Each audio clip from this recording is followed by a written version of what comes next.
ఎందుకింత పెద్ద శిక్ష వేశారు సార్ నాకు?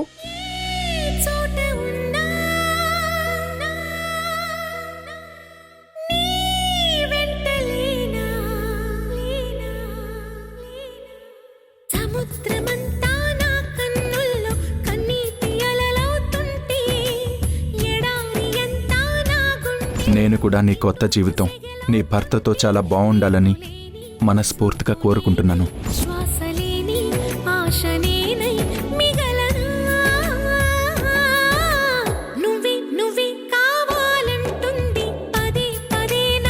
నేను ఎవరు చెప్పినా త్వరగా వినను నూర్. ఎప్పుడు నాకు నచ్చినట్టే చేస్తాను.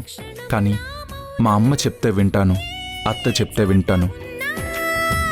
ఎంత ద్వేషించినా వసుంధర చెప్తే విన్నాను.